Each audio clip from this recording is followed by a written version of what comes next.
Olá, pessoal. Bom dia, boa tarde, boa noite, dependendo do horário que você está vendo aí o nosso podcast ESG em Foco. Eu me chamo Daniela Cantinelli, estou hoje como diretora de parcerias corporativas aqui no Alicerce Educação. Hoje a gente está aqui com o Felipe Donati, gerente de sustentabilidade ESG na Deloitte. Muito prazer, Felipe, seja muito bem-vindo e muito obrigada por aceitar aí o nosso convite. Já vou aproveitar aqui, né, o início do nosso podcast e pedir para você trazer aí um pouquinho da sua história, né? Me conta aí quem que é o Felipe Donati e a sua história. Obrigada mais uma vez por ter aceitado o nosso convite. Oi, Daniela. Bom dia, boa tarde, boa noite aos ouvintes que estão nos escutando. Também queria agradecer o convite, a oportunidade de estar aqui nesse podcast e falar um pouquinho aqui com vocês. Antes de começar aí a responder, né, a sua pergunta e falar, eu queria só também parabenizar a iniciativa. Acho muito bacana ter cada vez mais canais desse tipo, né, para a gente poder compartilhar um pouco a experiência, né. Eu tive a oportunidade de escutar alguns episódios aí do podcast. É muito legal essa dinâmica que vocês fazem, as pessoas que vocês trazem aqui para conversar. Eu acho muito válido, é bom que a gente tenha cada vez mais desses tipos de meios de divulgação e disseminação desse conhecimento, esse tema que é tão relevante aí hoje em dia e está ganhando cada vez mais força. Bom, vou falar um pouquinho de mim, né? Acho que essa definição de quem é o Felipe, acho que como profissional, eu gosto de tentar pensar assim, qual foi aquele momento de virada na minha vida, aquele ponto decisivo em que eu decidi trilhar o caminho profissional que eu trilho hoje, né? E aí, fazendo esse exercício de memória, são vários momentos, várias experiências que levam a isso, mas uma experiência muito marcante que eu tive, assim, que eu consigo associar de fato, né, com a decisão que eu tive de enfim, estar exercendo a profissão que eu exerço hoje, foi durante uma visita técnica que eu realizei no ensino médio, junto com a escola que eu estudava na época. A gente visitou a cidade de Cubatão, né? E eu acho que todo mundo aqui no Brasil e vários lugares do mundo conhecem o case que é Cubatão, né? Esse caso emblemático, que mostra muito bem o alto preço que se paga quando você tem aí uma industrialização no progresso a qualquer custo, né, meio desorganizado, o alto preço ambiental e social que se paga por isso, né? Cubatão ainda é um polo petroquímico, e lá acho que se industrializou muito nas décadas de 60 para frente. E foi muito curioso a escolha de colocar uma cidade, né, tão pujante em termos de industrialização ali coladinha na Serra do Mar, ali na Baixada Santista, né? Então você pensa uma área tão rica em biodiversidade, você vai e coloca um polo industrial.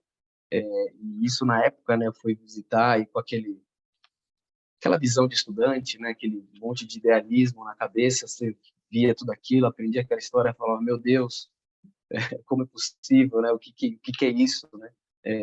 Na década de 80, a cidade foi considerada pela ONU, né, como a cidade mais poluída do mundo. E depois conseguiu reverter a situação, né, com um trabalho muito forte entre indústria, comunidades, governo. E aí depois, nos anos 90, acho que a ONU até reconheceu a cidade como símbolo de recuperação ambiental. Então, durante essa visita, aí,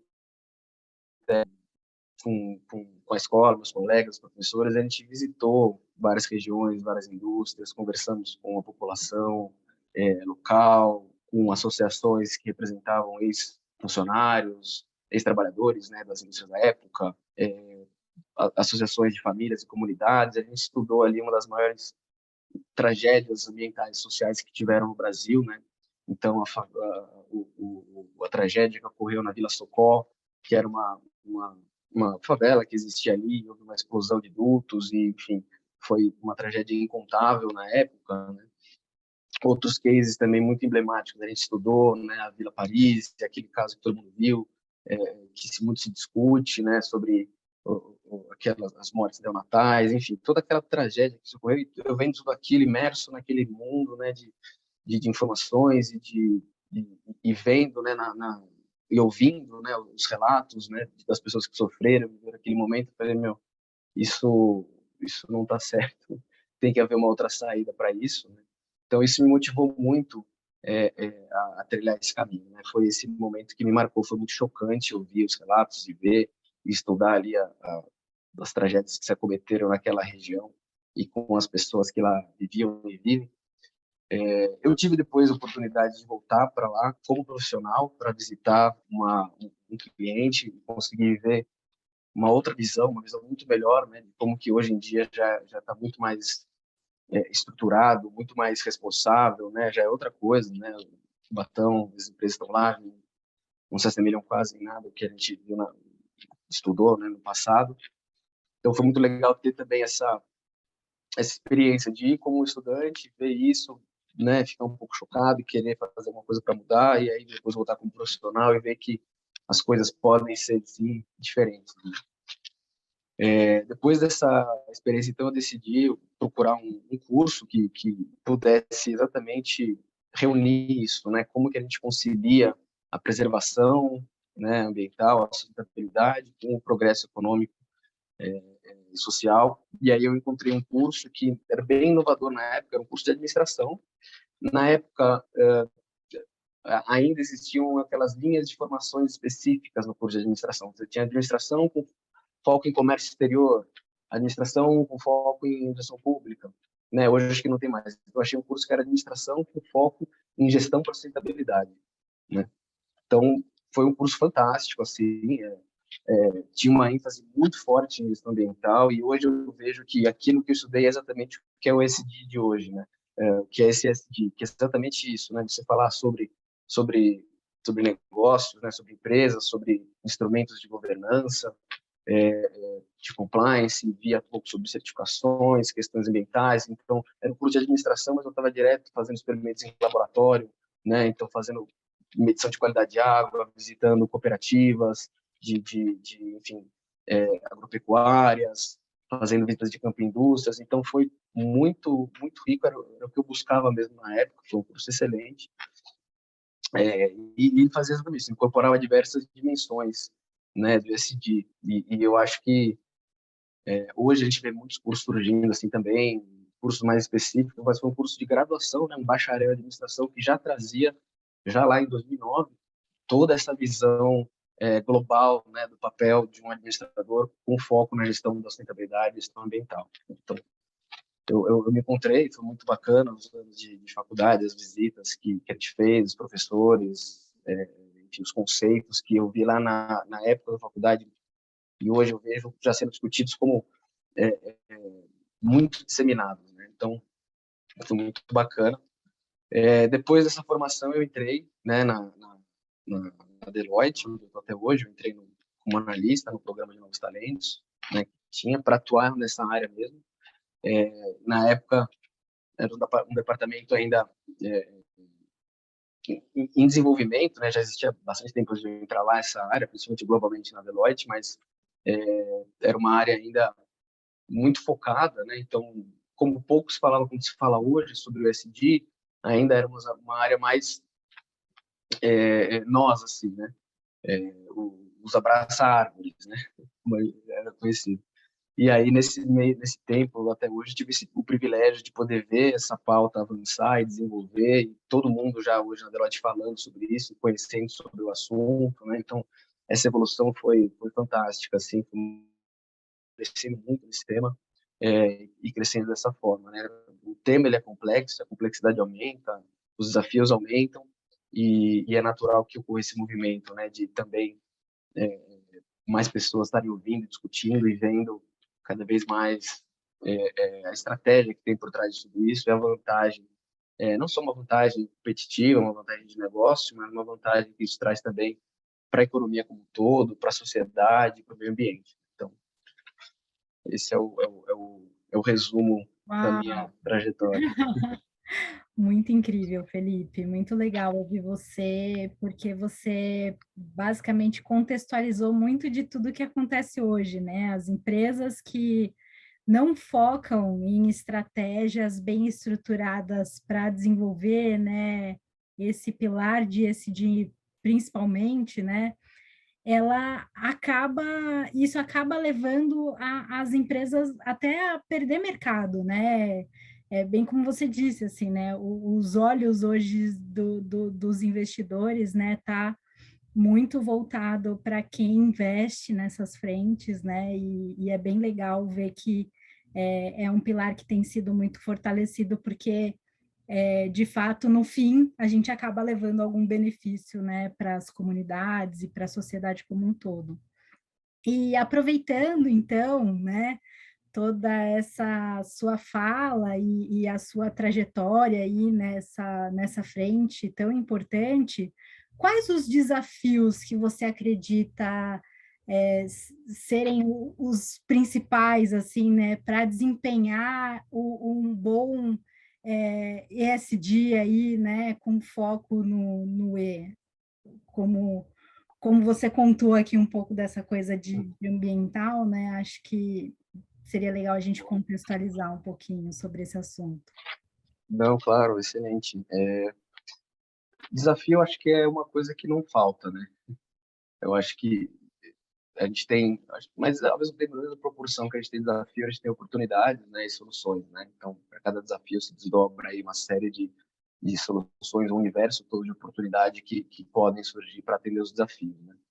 E eu acho que, obviamente, cada negócio, cada empresa tem o seu momento, né? Tem a sua maturidade, tem os seus objetivos, tem as suas pressões externas que ela sofre, tem as suas expectativas próprias, né? Então, obviamente, que os desafios eles vão ser muito particulares para cada momento, para cada negócio, né? As dores que uma empresa está sentindo agora podem não ser as mesmas que a outra sente, mesmo estando no mesmo setor, né, diretamente. Então, só antes de eu falar um pouquinho, só para também dar essa visão, né? Cada desafio ele vai ser diferente, dependendo de uma série de variáveis, né? O modelo produtivo da empresa, a cadeia de valor que ela possui, né? Então, o desafio ele pode estar em alguma das etapas da sua cadeia de valor como um todo. Quem é o seu mercado, né? Se eu trabalho com um mercado mais local, um mercado mais regionalizado, se eu sou uma empresa com atuação global, eu vou ter diferentes desafios que cada mercado vai me trazer, né? Mas se eu puder trazer, tentar aterrissar um pouquinho, né, navegar nesses desafios, o que eu tenho observado, assim, discutido, escutado muito também, um desafio que eu acho que é muito grande e eu acho que ele permeia aí várias organizações é o foco, né? Então, acho que diante dessa complexidade e do universo que é o ESG, não fica viável uma empresa querer abraçar todas as causas, né? Então, seguindo nessa linha de entender qual é o foco, né, de impacto da minha empresa, quais são as áreas ambientais que eu tenho um maior impacto, eu acho que é um dos caminhos principais que tem que seguir para enfrentar esse desafio. Hoje a gente vê surgindo várias metodologias, vários frameworks diferentes, e isso também é uma coisa que pode tirar um pouco o foco da empresa. Será que eu tenho que atender metodologia A ou B? Né? O meu setor, eu preciso reportar, por exemplo, as minhas emissões de gás de efeito estufa, ou as remoções florestais de uma região, de um ativo florestal que eu consumo, qual metodologia que eu vou utilizar? Então, isso acaba muitas vezes também dificultando e trazendo um desafio maior para a empresa poder se organizar, reportar e monitorar o seu desempenho. Então, acho que o foco é uma coisa que, que, eu pontuaria assim como um dos desafios, né? De alguma forma transversal. Outros desafios eu posso mencionar também, a Deloitte realizou esse ano, 2022, uma pesquisa com o C-Level, né, com diversos representantes do C-Level, então CFO, CEO, CIO, CTO, todos esses C-Level, para capturar na percepção desses executivos quais são as principais entraves ou desafios para desenvolver, vamos dizer assim, uma agenda ESG mais robusta, né? E 5 foram os principais temas que eles trouxeram, né? Então, um foi dificuldade de mensurar o impacto ambiental, né? Então, como que eu mensuro, de fato, o impacto ali que eu estou causando em todas as suas dimensões, né? em todas as suas esferas, em toda a minha operação, como que eu consigo mensurar e, eventualmente, contribuir para mitigar aqueles impactos. Essa foi uma das respostas que foram obtidas. Uma outra resposta que é muito interessante, que eu vou falar um pouquinho mais sobre ela também, que eu acho que é um tema relevante, que eu escuto muito também, é sobre a insuficiência de dados, né, de informações sobre sustentabilidade. Então, às vezes as informações estão pulverizadas ou elas não estão muito bem não são muito bem coletadas. Então, tem muito se discute sobre isso, sobre a dificuldade de eu trazer dados suficientes para eu conseguir mensurar e reportar o meu avanço dentro de uma determinada dimensão do ESG, né? Então, como que eu vou buscar, com quem eu vou buscar esse dado, os dados que eu tenho internos, né? Então, dados sobre diversidade, sobre utilização de recursos hídricos, dados sobre questões salariais, por exemplo, várias informações. E tem os dados externos também, né? Que é aqueles que eu pego dos meus fornecedores. Isso pode ser mais difícil ainda de obter, né? Dependendo da maturidade, da amplitude da minha cadeia, é um desafio também que a empresa tem. Então, como pegar esses dados que servem não só, né, para eu me conhecer melhor, a minha performance, conseguir entender para onde eu estou indo e onde eu quero ir, mas também como que eu reporto isso para o mercado, para a sociedade, que tem interesse em saber também como que eu estou me posicionando, como que eu estou pontuando, como que eu me comparo com os demais, né? E aí também existem diversas oportunidades nesse sentido para essa melhoria, né? A gente vê surgindo cada dia um software diferente, uma solução diferente, né? As próprias consultorias têm esse papel, as auditorias também, para garantir a integridade dos dados não financeiros. Então, tudo isso surge, né? Outro desafio que também foi muito pontuado é a questão de a visão muito no curto prazo, né? Então, existe também aí, em alguns, de forma geral, né? Uma visão ainda muito focada no resultado daquele trimestre, aquilo que eu preciso entregar. Então, às vezes, algumas soluções, alguns investimentos necessários que poderiam trazer uma otimização, reduzir algum impacto, ou, enfim, alguma coisa nesse sentido, podem não ser priorizadas por uma visão ainda de curto prazo, né? A gente sabe que a sustentabilidade ela não é uma meta, né? Ela é uma estratégia, um modo de ser, né?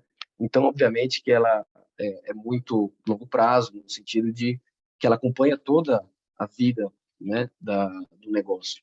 Então, isso é um entrave também, às vezes, você conciliar essa visão de curto prazo que ainda existe, né, essa pressão por entregar bons resultados, com essa necessidade, essa visão de a gente precisar incorporar a sustentabilidade, tomar as ações de investimento, enfim, com esse foco, né, dentro do ESG. Então, isso às vezes pode acabar impactando, né, no sentido de custo. Então, isso é uma outra coisa que a gente tem capturado e que apareceu nessa pesquisa, que depois eu até posso passar aí para vocês, se quiserem deixar no link para o pessoal ouvir, o pessoal ler depois. E também um outro ponto que eu acho muito legal é a questão da magnitude necessária para a mudança, para a sustentabilidade, né? Não é uma coisa que uma área vai resolver sozinha, um departamento vai fazer sozinho, né? É uma coisa que precisa de uma visão holística, de uma colaboração e um comprometimento que a gente fala que é o top-down e o bottom-up, né? Então, obviamente que quem puxa essa pauta tem que estar lá em cima, né? Os conselhos, né? As mais altas administrações têm que levar isso como pauta estratégica, mas se eu não tenho comprometimento em toda a pirâmide, né, em toda a hierarquia, eu não vou conseguir. Eu vou estar falando uma coisa, um discurso, sendo que ali na realidade, no nível mais operacional, não se pratica, não se vê na prática. Então, essa magnitude necessária para a mudança e para o comprometimento acaba sendo também um desafio, pelo que a gente tem observado, né? Outro tema também que eu acho que é outro desafio legal que eu acho bacana também trazer aqui é sobre um termo que eu não sei se já foi muito bem explorado aqui no podcast, peço desculpas, mas é sobre greenwashing, né? Então, greenwashing é aquele conceito bem antigo já, mas que está ganhando mais força agora também, sobre, enfim, resumindo, né? Tem várias definições, mas o senso comum é você verbalizar alguma alguma ação, que você faz alguma ação ou alguma prática que ela não se sustenta na realidade, né? Então, ou você pode estar verbalizando algo que não é verídico, que não é consistente, ou você pode estar também dando, né, um valor a mais para alguma coisa que às vezes é sua obrigação de estar fazendo, né? Então você tem essas duas vertentes do greenwash. Tem outras, né, outras vertentes, mas existe isso, né? E tem vários motivos para isso ser causado, né? O greenwashing nem sempre ele é causado por uma, vamos dizer assim, né, uma má fé. Às vezes foi só uma forma que a empresa não soube verbalizar direito aquela prática por uma falta de maturidade ou porque, enfim, ela ainda não conhece muito bem aquele tema e ela quis participar, quis mostrar que ela estava fazendo e participando dessa pauta, mas acabou transmitindo a mensagem de uma maneira que não pegou bem. Enfim, então existe o greenwashing e ele ainda é também, pelo que eu vi em uma pesquisa da Harvard Law, tem um braço, né, de pesquisas e aplicação de estudos da Harvard School Forum, que fala sobre que o greenwashing é ainda uma causa que preocupa e dificulta um pouco a adoção de práticas ESG por algumas empresas, que elas preferem falar assim, não, deixa eu, né, eu tenho medo eu vejo um monte de escândalo, um monte de gente sendo taxado, né, de greenwashing, então eu prefiro ainda ficar um pouco mais na minha e mais devagarzinho para não correr o risco de ser, enfim, acusado de estar cometendo tal prática, né? Então essa também é uma das preocupações, um dos desafios que a gente tem observado nas empresas para, como você bem colocou aí, né, para empenhar e desempenhar, né, e aprimorar o ESG nas dimensões aplicáveis da empresa. Eu resumiria dessa forma, assim, trazendo um pouco do que trazem algumas pesquisas, né, do que eu também tenho observado e discutido. Legal, no fundo é engajar mesmo a galera, né? Como você está trazendo aqui, né? Tudo feito por pessoas, né? Então, eu achei legal essa parte que você falou, né, do top-down e do bottom-up ali, né? Acho que a gente precisa mesmo ter essa cadeia bem unificada, né, para que isso se concretize no final e não vire um greenwashing, né? Não, sem dúvida, né? E aproveitando, né? Então a gente levando um pouco aqui do tema para pessoas, né? Como que você acha aí que as áreas de ESG, né, podem transformar as empresas e a sociedade com essas práticas? Pela sua experiência aí, que eu tô adorando ouvir. É, fácil não é a resposta para isso, né? Eu acho que tem diversas formas, mas eu acho que uma, uma coisa legal, assim, acho que o primeiro passo seria, primeiro, reconhecer que a transformação é necessária, né? Então, você me pergunta aí, como que as empresas, ou as áreas de SG, outras áreas podem contribuir para a transformação? Então, eu acho que o primeiro passo é, bom, entender que a gente precisa de uma transformação, né? Eu acho que tem momentos, né, são diferentes formas de transformação, mas ter essa ciência, né, da urgência desses temas que a gente está vendo, né, da crise climática, diversas outras questões de desigualdade, eu acho que é importante ter essa consciência, né, e pensar qual que é o tipo de transformação que a gente quer ter e que vai ser positivo para a sociedade, né? Então, eu acho que hoje já é muito mais compreendido a necessidade dessa transformação do que antigamente, né? Já faz mais de 50 anos que teve aquela frase do economista brilhante, né, o Milton Friedman, ganhador do Nobel, mas ele deu uma entrevista na época, acho que para a revista Economist, o Times, não sei, e ele trouxe lá uma frase que grudou durante muito tempo, né, que todo mundo atribui, que é o único propósito de uma empresa é gerar lucro para os seus acionistas, né? Então, resume a maximização do lucro em detrimento de qualquer outra forma de resultado, né? Eu mensuro o resultado da empresa só pelo lucro, né? E na época isso era justificado como uma forma de recompensar, né, o risco que os investidores e os empresários correm quando fazem negócio, porque você tem vários riscos. Então, o lucro é nada mais natural do que... E isso estava bom, né? É bom que hoje a gente já quebrou essa visão aí faz tempo, né? É importante olhar e entender que existem diferenças entre os lucros, né? Diferenças entre a forma que aquele lucro foi gerado. Se aquele lucro foi gerado e, ao mesmo tempo, ele deixou um legado, né, para aquela região, para a nossa sociedade, para o meio ambiente, ele é um lucro muito mais valioso do que um outro que foi gerado em detrimento de questões ambientais, sociais, né? Ele não deixou nenhum valor compartilhado, né? Então, acho que isso já está bem claro. Então, entender essa transformação é importante. Eu acho que a gente já entendeu isso. Essa ficha já caiu. E acho legal também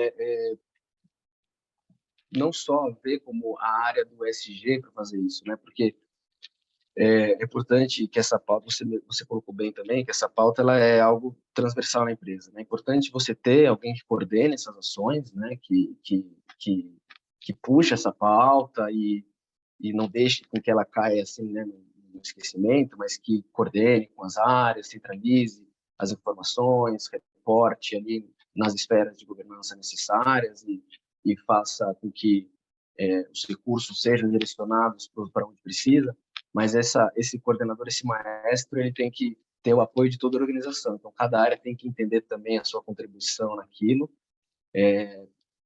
E eu acho que também os funcionários, os colaboradores, eles também têm esse poder, vamos dizer assim, né? De entender como que a empresa tem se posicionado, entender quais são os valores dessa empresa, como que ela se estruturou para garantir que ela vai cumprir e atuar em linha com os valores que ela definiu, né? Com a sua estratégia também de gerar valor, né? Se a sua estratégia de gerar lucro, como eu falei, ela está alinhada com o desenvolvimento sustentável, ou é um modelo insustentável que daqui algumas décadas, por exemplo, né, não exista mais. Então, entender como que a empresa atua, né, não só através de instituições, né, porque as empresas elas têm também um lado filantrópico, né, criam algumas instituições e é louvável, sem dúvida, tem que ter isso, mas também dentro da sua própria estratégia, né, dentro de uma parte integrante do negócio, né.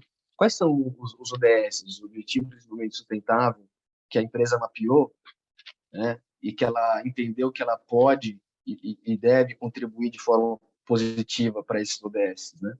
Como que ela mede o progresso que ela tá fazendo em direção a essa Agenda 2030, aos ODS, né? Então, acho que existe esse poder, né, dos funcionários entenderem isso, e a gente vê isso cada vez mais, né? Tem várias pesquisas que mostram que a geração milênio e outras gerações estão cada vez mais buscando trabalhar com propósito, né, com empresas que estejam alinhadas aos seus valores e que tragam também, contribuam de uma forma positiva, né, para poder se orgulhar daquilo que elas estão fazendo, né? Então, eu acho que é importante também isso, né? Eu não vou dizer que é uma forma de ativismo, pode até ser uma forma de ativismo interno, né? Existem várias dimensões de ativismo, né? Cada um tem sua agenda e a sua devida são válidas, né? Mas eu acho que existe também isso dentro das empresas, onde os funcionários podem começar a entender e fazer essa cobrança, né? Para fazer de dentro essa transformação, né? E só aproveitando para falar também um pouquinho disso, né? De como que as empresas podem ajudar na transformação, né? Teve agora recente um caso da Patagônia, né? Uma marca de vestuário, uma linha específica de vestuário, né? De esportes, outdoor, tudo, e o fundador dela, né, o Yvon, ele virou manchete porque ele anunciou que ele transferiu a titularidade da companhia dele, que estava avaliada em não sei quantos, talvez sim, pouco mais de 3 bilhões de dólares, para uma non-profit, né, para uma organização não governamental que é voltada para questões climáticas, para combater as mudanças climáticas, né? Então, a Patagônia já era uma marca que tinha aí um ativismo bem forte, né? Uma empresa que se posicionava claramente nisso e virou manchete agora porque o dono simplesmente doou, né? Transferiu a empresa para essa causa. Então, não estou dizendo que as empresas têm que fazer isso, por favor, sair do ano. Mas foi um case muito legal de uma empresa que falou, cara, meu compromisso é esse e é isso que eu vou fazer. E acho que como sociedade, também como sociedade, né, acho que cada indivíduo tem, né, a sua consciência e entende que nós temos, sim, papel nisso, né? Temos como nos posicionar quanto a isso, né? A gente vê todas essas reuniões da COP, a gente teve o Climate Week em Nova York, então você vê lá que são indivíduos, né, que vão falar, então são pessoas, são representantes de grupos, né, que estão lá cobrando e se posicionando e pedindo ajuda também, muitas vezes. Então, existe também essa parte da sociedade se organizando, de cada um fazendo sua parte para isso também, né? Que legal, Felipe. Legal saber dessas histórias todas. E você deu uma pincelada aqui um pouquinho bem brevemente, de algumas atuações de vocês aí na Deloitte, e o que me deixou muito curiosa aqui. Então, eu queria saber qual é o ponto forte do SG aí da empresa que vocês têm desenvolvido aí durante esse tempão. Boa, não, legal, boa pergunta. Eu gosto dessa pergunta porque ela casa bem com o que eu estava falando, né, no sentido da empresa atuar, né, em linha com seus valores e a própria estratégia dela ter aí no seu cerne, né, no seu core, aspectos ESG. Só antes, eu acho que é legal a forma como você colocou essa pergunta, qual que é o ponto forte do ESG na sua empresa, né? Então, qual que é o foco, vamos dizer assim, que é aquilo que eu estava falando lá atrás, né? Que é um dos desafios, é o foco. Eu acho que, no geral, as empresas tendem a ter o ponto forte do ESG, né, o seu foco, obviamente relacionado à sua atuação, né, o que ela faz. Então, a empresa de mineração vai ter um ponto forte, a empresa de saneamento vai ter outro forte, a empresa de telecomunicações vai ter outro, serviços financeiros, né, indústria de serviço financeiro, banco, etc., vão ter outro foco e cada uma vai direcionar o seu olhar para aquilo que é mais material, né? Aqui, nós, como uma empresa de prestação de serviços profissionais, eu entendo que a gente tem dois papéis nesse sentido, que você falou, né? Dois pontos fortes, né? Então, duas atuações. Primeiro é através da prestação dos nossos serviços, né? Que no core, né? É auxiliar as empresas a navegarem nesse mundo cheio de riscos e desafios, né? Trazendo soluções, identificando as melhores práticas corporativas, prezando por princípios, né, de transparência, boas práticas de governança, e a sustentabilidade e outros, né? Então, eu vejo que a nossa atuação, como um todo, como empresa no mercado, ela já é ESG, né? Tudo que a gente oferece, na maioria, né, dos nossos serviços, pode ser, de alguma forma, identificado dentro de algum dos pilares do ESG. Porque, na essência, a essência está aí, né? Ajudar as empresas a melhorar seus resultados, a mitigar seus riscos, a otimizar sua performance, a sua diferenciação, posicionamento no mercado, ao mesmo tempo que elas conseguem gerar um valor para a sociedade, né?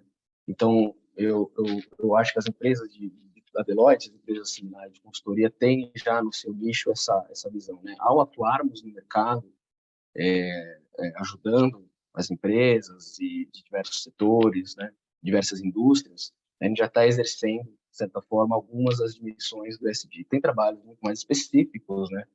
Para o ESG, mas de alguma forma você consegue entender que está perpassando por esses temas, né? Então, esse é um lado como prestadora de serviços profissionais. E do outro lado tem a Deloitte como empresa, né? Que também tem o seu papel, tem a sua responsabilidade com a sociedade, né? Então ela tem que também atuar não só prestando seus serviços, né, ajudando, mas também como uma organização tem uma responsabilidade com os seus funcionários, né? Então aí uma parte muito grande do social, né? Então suas práticas internas de, de, de trabalho, suas relações laborais e todas essas instâncias, né? A Deloitte tem diversos programas para isso também, diversos pilares estruturados, e também a Deloitte na sua forma de se posicionar e construir ecossistemas e organizar para a transformação, né? Aquela outra pergunta que você tinha me feito agora há pouco da transformação, né? Eu posso comentar sobre alguns programas que a gente tem. Então, a gente tem o World Climate, né, onde eu gosto muito da estratégia, uma estratégia global do Deloitte no World Climate, onde fala que a mudança climática não é questão de uma escolha, são bilhões de escolhas, né? Ou seja, a escolha de cada um de nós aqui do planeta, né? São bilhões de pessoas, então são bilhões de escolhas que podem estar ajudando a mitigar os efeitos das mudanças climáticas, né? E o World Climate ele é isso, é uma estratégia global que visa impulsionar escolhas climáticas responsáveis, não só na Deloitte com seus funcionários, mas fora também, né? Então a gente tem diversas programas, né, que envolvem desde compensação das emissões de carbono, estimular hábitos mais sustentáveis de mobilidade, de consumo sustentável, engajar stakeholders de várias, de toda a sociedade.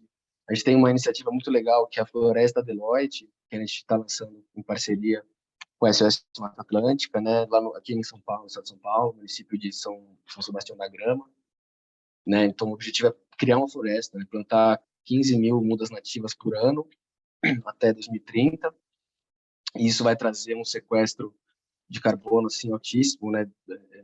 Mais de 2.000 toneladas de CO2 sequestradas por ano, além da compensação que a gente já faz, né, das nossas emissões. Então essa é uma iniciativa muito bacana que tem, né, outras estruturas, né? Eu mencionei aqui algumas, né?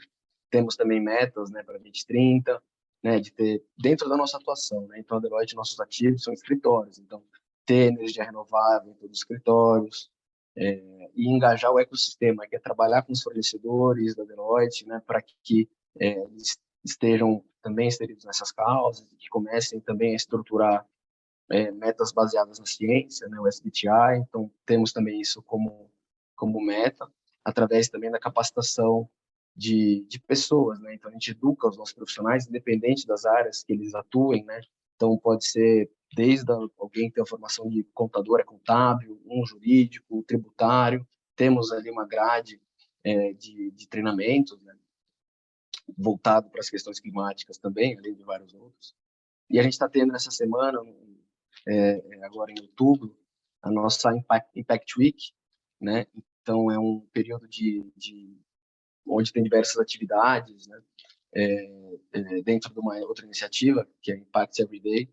Então eu estou participando também. Então a gente tem vários profissionais que se engajam para fazer palestras, participar de rodas, de conversas, de debates, tudo aberto ao público, assim. Então é uma iniciativa bem legal também. Então acho que são essas duas as frentes, né? O foco, né, como prestadora de serviço é extremamente amplo, né, porque está no nosso dia a dia das nossas atividades, e o foco da Deloitte como empresa são essas estratégias, né?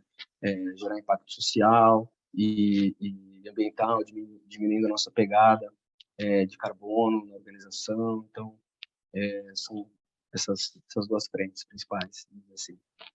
Que legal, que trabalho lindo, muito legal, muito legal. Fiquei já visualizando aqui as árvores crescendo nessa quantidade toda aí que você comentou. Parabéns aí pela iniciativa e pelo projeto. E aí, acho que agora, para finalizar, o papo está muito bom, estou gostando muito aqui de ouvir você, Felipe. Mas queria que você desse aí uma dica, né, para os gestores da área, o que você poderia aí contribuir, né, com tudo isso que você conseguiu desenvolver aí na empresa e com toda a sua trajetória. Me manda uma dica aí para a gente compartilhar com todo mundo. Boa. Eu vou dar algumas dicas, mas eu vou também ouvir aí todos os episódios para também pegar algumas dicas. Dica é sempre bom. Eu acho assim, a gente está numa área, né, altamente que está em rápida evolução. É uma área que está se transformando muito, é uma área complexa.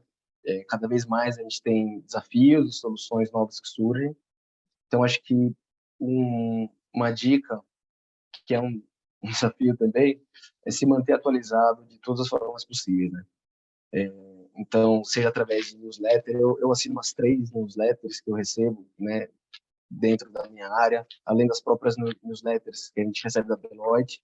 Nem sempre consigo acompanhar todas, mas eu sempre olho uma ou outra. Então, essas newsletters que trazem um compilado, né, das principais discussões que estão acontecendo no mundo, os principais eventos que aconteceram, para onde estão indo as decisões, não só newsletter ambiental, mas de tudo, porque a economia, né, tem tudo a ver com o nosso ambiente. Então, a partir de uma ação econômica, uma ação geopolítica, você consegue ver que isso vai reverberar dentro de alguma forma no SD, né? Então, crise energética que a gente está observando acontecer em alguns países, ela não foi necessariamente causada por uma questão ambiental, né?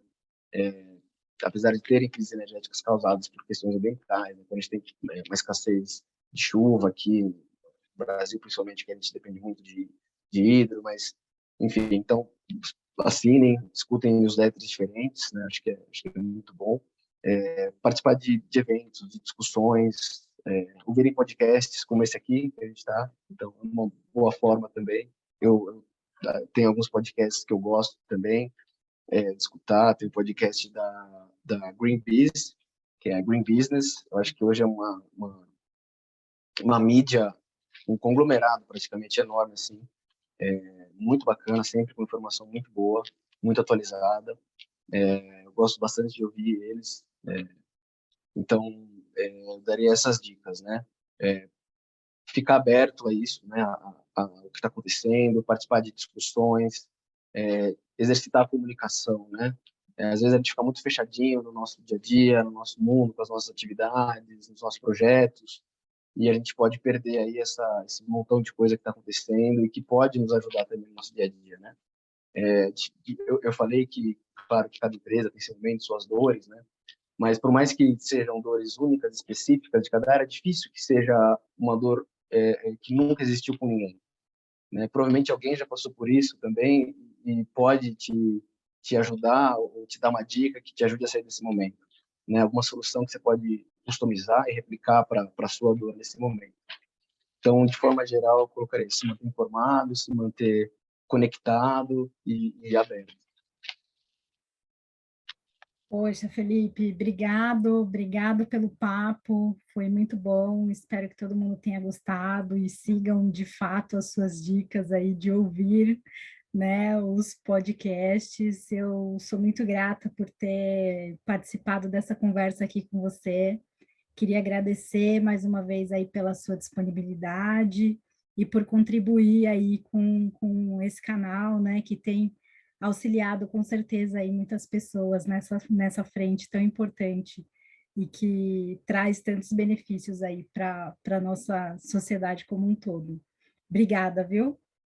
Obrigadão, Daniela. Foi um prazer. Obrigado pelo espaço, pelo convite e estamos juntos.